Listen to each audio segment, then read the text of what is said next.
Değişikliğe möhtaç olmayan, qiyamete kadar devam edecek en möhteşem anayasadır. Bəşəri heç bir kanun insanlığa səadət getirebilmemiştir. Fakat ilahi kanun insanlığın yegane huzur, səadət ve selamet vesilesidir. Fransız ihtilalından sonra insan hakları beyannamesi hazırlanarken bütün dinlerin ve içtimai teşekkürlerin hukuki metotlarını da araştırmıştılar. Bu esnada Kur'an'ın adalet ve hürriyet prensiplerini gören ve heyetin başkanı olan ihtilalcı Lafayette heyret ederek "Ey şanlı Ərəb, eşq olsun sənə, adaletin ta kendisini tapmışsan" demekten özüne alabilmemiştir. Yine idare hukuku sahasında çalışmalarıyla tanınan filozof Jean-Jacques Rousseau, beşeri sistemlerin başarısızlıkları karşısında vehye istinad eden peygamberlerin hukuk sahasındaki müvaffakiyetlerini hulaseten bile itiraf eder. Vahiy aldığını iddia eden sahtekarlar tesadüfen de olsa bir grup kaçağı etrafına toplayabilir fakat asla bir imparatorluk kurabilmez ve oluşturduğu eser kısa bir müddet içinde özüyle birlikte yok olup gider.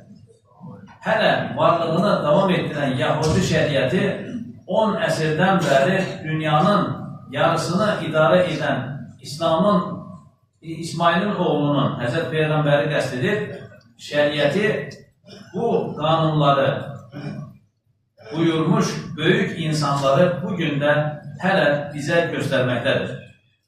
Kibirli felsefe veya kör yandaşlık zihniyeti bu insanları sadece tarihi yaver gitmiş düzenbazlar olarak görürken gerçek siyaset onların attığı temellerden, ünörede kalıcı fikirlere öncülük eden o büyük ve güçlü dühanı görüp heyranlık duyar. Mecelle İslam hukuku hayatta karşılaşılabilecek her probleme en güzel halli ihtiva eder. Hiçbir sualı cevapsız bırakmaz. Sultan Abdülaziz dövründe Osmanlı'da tatbik edilecek bir medeni kanuna ihtiyaç duymuşlar. Avrupalaşmacı paşaların Fransız medeni kanunu almak yönündeki gafilane tekliflerine karşılık Ahmet Cevdet Paşa'nın fikih külliyatı esas alınarak böyle bir kanun teşkil edilebileceğini söylemesi üzerine öz riyasetindeki bir heyetçe Mecelle-i Ehkam-ı Adliye takriben 10 yıl içinde hazırlanmıştır. 1851 maddeden teşekkür eden bu hukuk abidesi Osmanlı'nın tarihe karışmasından sonra da birçok İslam bölgesinde illerce mer'iyette kalmıştır. Yürürlükte kalmıştır. Fransız İlimler Akademiyası'nın insaflı alimleri mecelleni ortaya çıkaran cemiyetin reisi sıfatıyla Ahmet Cevdet Paşa'nı kızıl bir medal ile tertip etmişlerdir. Bu kanun mecmuasının ilk 100 maddesi ayet ve hadislerden fikih esaslarından süzülerek ifadeleştirilen külli kaydalardan meydana gelmektedir. Bir neçe misal verək. Beraat-i zimmet əsildir. Yani əksi ispat edilinceye kadar bir kimsenin suçsuz, borçsuz kabul edilmesi icap eder. Konstitusiyada suçluluğu hükmen sabit oluncaya kadar kimse suçlu sayılmaz maddəsi ilə mövcud olan bu qayda məsumiyyət karinəsi olaraq da adlandırılır. Bu maddənin təbii bir nəticəsi olaraq isbat mükəlləfiyyəti iddia edənə aiddir. Beyinə müddəi üçün və yemin münkir üzərinədir. Dəf-i məfasid cəlb-i mənafidən əvladır.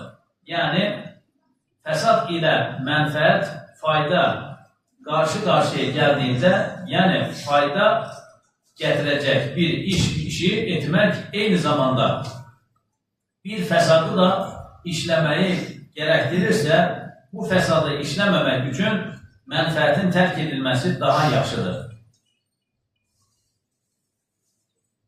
Bizə həkimə aparanda xəstəni neyirlər? Öncə yaradakı o cərahatı, o irini təmizləyirlər, ondan sonra ora məlhəm sürüb sarırlar. Yəni, dəf-i məfasid cəlb-i mənafidən əvladır.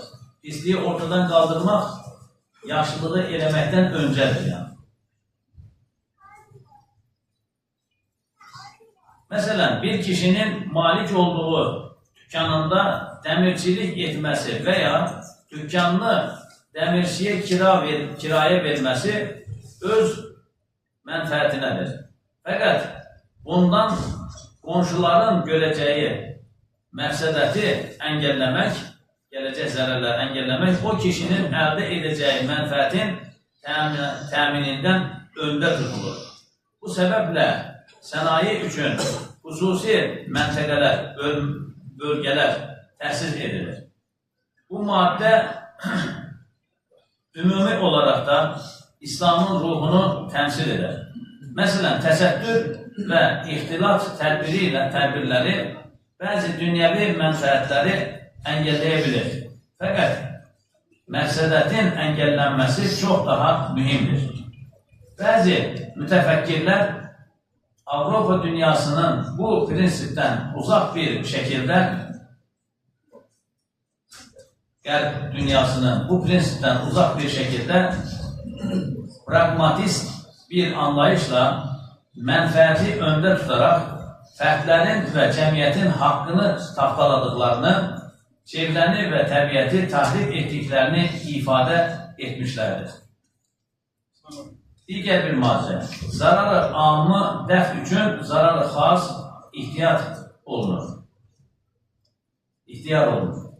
Yəni, ümumi bir zərəri ortadan qaldırmaq üçün xüsusi zərər tərcih edilir. Məsələn, adamın barmağı qanqren olub, o getməsin deyə barmaq kəsilir. Və yaxud da ayaq barmağı görürsən ki, qanqren olub, o yuxarı qalxıb ayağı götürməsin deyə barmağı oradan kəsib götürürlər. Yəni, zararı amə qarşısında zarar xasiyə getdir. Və yaxud da cəmiyyətdə bir dənə narahat adam var, görürsən ki, ümum zərər görməsin deyə onu həbs edirlər. Cəza verirlər. Cəmiyyəti kirlətməsin deyə xüsusi hücrəyə həbs edirlər. Məsələn, tüccarın, yəni tacirlərin malını istədiyi qiymətdən satması onun haqqıdır. Ona narx qoyub, karını, qazancını təhdid etmək onun haqqında xüsusi bir zərərdir. Qiymətlər aşırı şəkildə, həddindən artıq şəkildə yüksəldiyi zaman qazı əhli hüquq ilə istişarə edərək qiymətlərin bəlli səviyyədə tutulması üçün tədbir ala bilir. Təbii ki, bu müdaxilə təməl ehtiyac maddələrində olur. Yəni, qida maddələri, yiyəcək maddələri.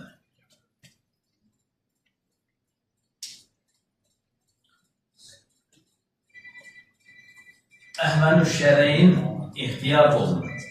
Bir kimsə iki şərtdən birisini işləməyə, etməyə məcbur qalsa, yüngül olanını işləyib, digərini tərk edər.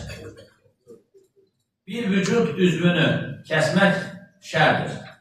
Fəqət qanqren olmuş, yaxşılaşmasından ümid kəsilmiş bir barmaq kəsilməzsə, sırasıyla əl və qol kəsilib, kəsilmək məcburiyyətindən hasil olur, hətta insanı ölümə apara bilir. Bu səbəblə burada iki pislikdən birini seçmək icab edər, gərəkir. Hərbin və müəlləfi quluba zəkat vermənin məşğuliyyəti, yəni halallığı da bu prinsipdən nəşət edir. Zamanımızda ərəbdən, zamanımızda apartman, yəni bina idarəçisindən muhtara, bələdiyyə başqanından millət vəkilinə bir çox seçimlər ilə qarşı-qarşıya qalınmaqdadır. Namizədlər arasında rəy verilməyə tam mənası ilə əhil bir kişi olmasa da, fərasətli bir mömin müsəlmanlara, İslama, nəsillərə daha az zərərli olacaq kimsəni seçər. Yəni, namizədlər irəli sürülüb bir bələdiyyə seçkisi və yaxud da digər bir seçki. Baxırsan, İslama ən az zərər verəcək kimsə onu tərcih edir.